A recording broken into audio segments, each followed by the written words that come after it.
नमस्कार दोस्तों, स्वागत है आपका स्टेनो गुरु यूट्यूब चैनल में। दोस्तों आज की वीडियो में हम लोग प्रैक्टिस करने वाले पार्लियामेंट रिपोर्टर के लिए स्किल टेस्ट का अभ्यास करेंगे। ठीक है, जो कि 160 शब्द प्रति मिनट की स्पीड से रहेगा और पीडीएफ इसका आपको हमारे टेलीग्राम पर मिल जाएगा। टेलीग्राम का लिंक वीडियो के डिस्क्रिप्शन में दिया गया है। इसके अलावा दोस्तों अगर आप डेली डिक्टेशन चाहते हैं तो आप चाहें तो हमारे चैनल का मेंबरशिप ले सकते हैं या पेड ग्रुप को ज्वाइन कर सकते हैं। अधिक जानकारी के लिए आप हमें मेल कर सकते हैं। हमारी मेल ID है studyforstenographer@gmail.com। तो ज़्यादा समय ना लेते हुए चलिए स्टार्ट करते हैं। इसके अलावा दोस्तों अगर अभी तक आपने हमारे चैनल को सब्सक्राइब नहीं किया तो प्लीज़ सब्सक्राइब करके नोटिफिकेशन बेल ऑन करना, जिससे इंपॉर्टेंट वीडियो आपसे मिस ना हो। चलिए स्टार्ट करते हैं। Ready, 5 second, start. श्रीमान जी, मैं अपने कुछ विचार आपके समक्ष रखना चाहता हूं, लेकिन इसके लिए आपको मुझे इजाज़त देनी चाहिए। यह तो सर्वविदित तथ्य है, इससे कोई इनकार नहीं कर सकता। इसका मुझे पूरा विश्वास है कि जब देश आज़ाद हुआ था तब जनता ने बड़ी आशा और विश्वास के साथ लोकसभा विधानसभा का बड़े उत्साह से स्वागत किया था और स्वागत करने वाली बात भी थी। अब कहाँ गया वह स्वागत, किधर गया वह उत्साह, क्या हुआ उन अपेक्षाओं का जो हमने अपने जनप्रतिनिधियों से लगाई थी। आज चारों ओर हताशा सी फैल गई है। लोग सोचने लगे हैं कि शायद प्रजातंत्र की प्रणाली ही दोषपूर्ण है। यह स्थिति अच्छी बुरी चाहे जैसी हो, पर यह महत्वपूर्ण नहीं है, बल्कि महत्वपूर्ण बात यह है कि अब यह स्थिति सत्य बन चुकी है, इसलिए उसको नकारा नहीं जा सकता। इसके बावजूद इस अस्तित्व को इनकार करते हुए यह कहना कि आज भी इनका वही सम्मान है, वही आदर है, सत्यता से मुंह मोड़ना होगा। अब सच तो यह है कि वक्त की नज़ाकत को देखते हुए उनकी खामियों कमजोरियों को पहचानकर उनके कारण खोजे जाना चाहिए। इस तरह से मुंह छुपाकर ना तो हम अपना और ना ही इन संस्थाओं का कल्याण कर सकते हैं। अब प्रश्न यह उठता है कि ऐसी स्थिति कैसे उत्पन्न हुई जिससे हमने जिस संस्था का बड़ी आशा एवं उम्मीद से स्वागत किया था उसके श्रीविहीन हो जाने से कौन से कारण हैं, जरा हमको सोचना चाहिए। इस दिशा में जब हम गहराई से मनन करते हैं तो ऐसा प्रतीत होता है कि वर्तमान परिस्थितियों के कई कारण हो सकते हैं। प्रमाण के रूप में वर्तमान संवैधानिक ढांचे में उनकी उपयोगिता, नियम, कार्य और जनता की अपेक्षाओं की तुलना में प्रतिनिधियों का आचरण किसी न किसी सीमा तक इन सब के लिए जिम्मेदार है। वर्तमान संप्रेषण क्रांति के संदर्भ में इस पर गंभीरतापूर्वक विचार करना अत्यंत आवश्यक हो गया है।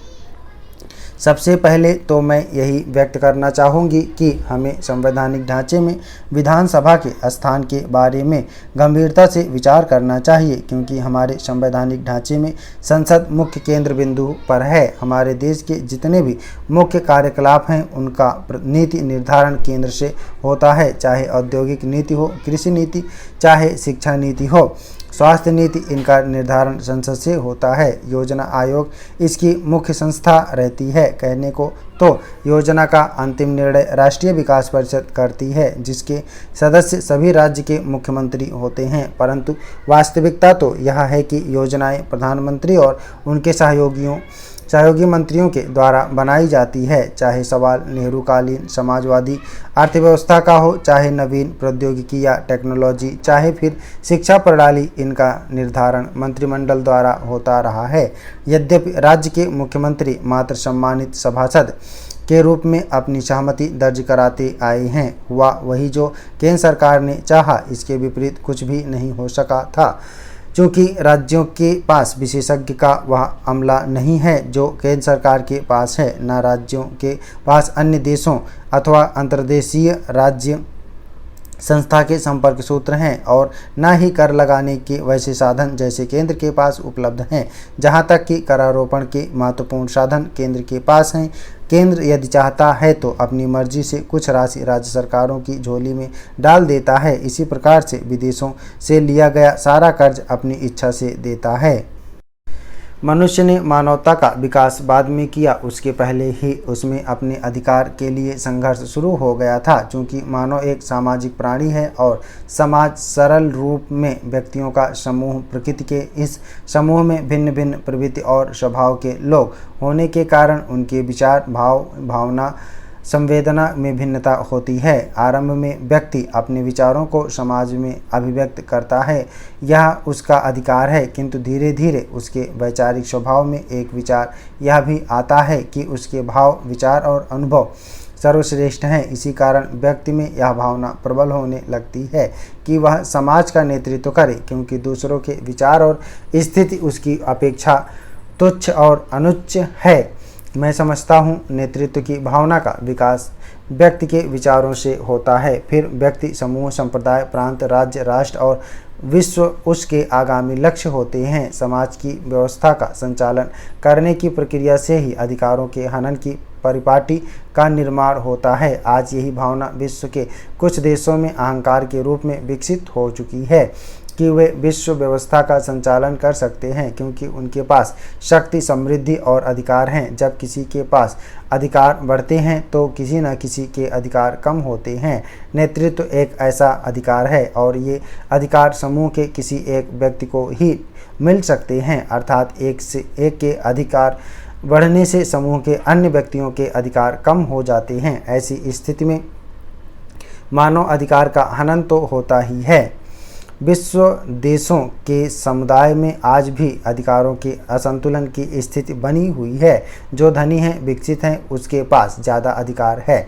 जो गरीब है, अविकसित है, परिणाम स्वरूप उसके अधिकार भी कम है। ये विकसित और बड़े देश विकासशील देशों पर किसी भी प्रकार का संकट आने पर सहानुभूति जरूर दर्शाते हैं, लेकिन साथ ही उसकी कीमत भी मांगते हैं। अविकसित देशों के पिछड़े रहने का एक कारण प्राकृतिक संसाधनों का उचित दोहन न हो पाना और दूसरा प्राकृतिक असंतुलन, ज़्यादा जनसंख्या की परिस्थितियां रही हैं, जिनके कारण वहां भुखमरी और महामारियां फैलती जा रही हैं, जिससे लोग काल के मुंह में समाते जा रहे हैं। इससे इन बड़े कष्टों को कोई फर्क नहीं पड़ता। 60 और 70 के दशक के दौरान जब अफ्रीकी देश में भयानक हिला देने वाली भुखमरी फैली, जिसके कारण लगभग 58 लाख लोग मौत के शिकार हो गए थे, उस समय बड़े और विकसित देश यह कहकर सहायता के लिए आगे नहीं आए कि हमने गरीब राष्ट्र की आवश्यकताओं की पूर्ति का ठेका नहीं ले रखा है।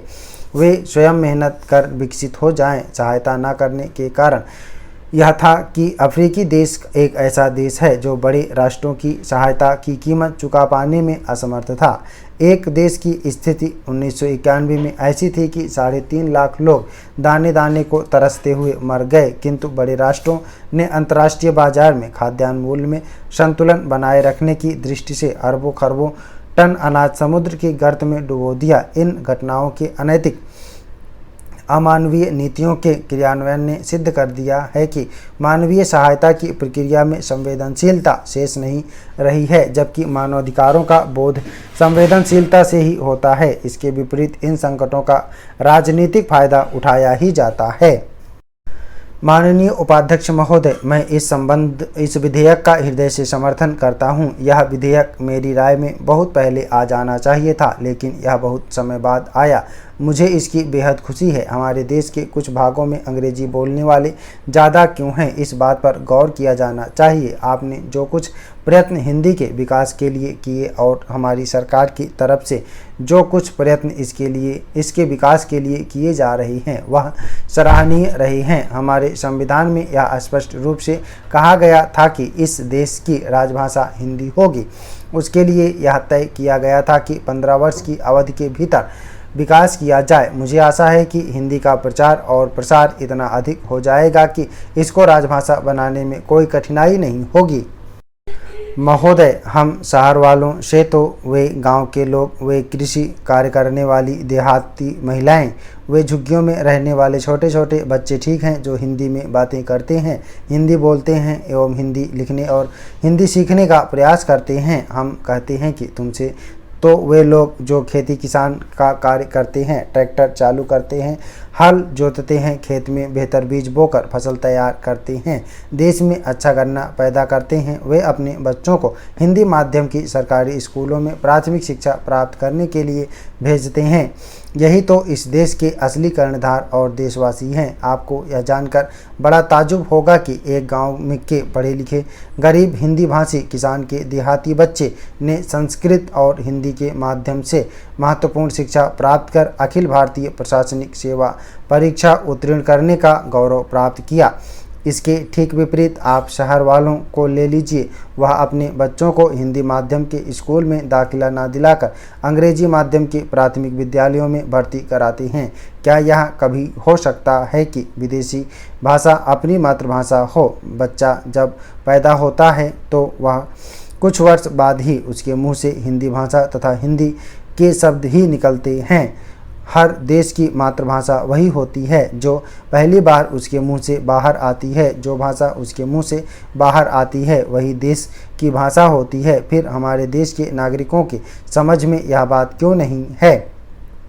घर करती किस लिए वे बच्चों को अंग्रेजी के पीछे दौड़ने के लिए बाध्य करते हैं? जब किसी बच्चे पर कोई भाषा थोपी जाती है तो वह उससे अपने ऊपर वजन समझता है, उसका मनोबल गिरता है, उसकी इच्छाओं पर कुठाराघात होता है। उसको प्रोत्साहित नहीं किया जाएगा तो फिर वह अंग्रेजी के पीछे भागते भागते हाथ ठेले के पीछे भागने लगता है।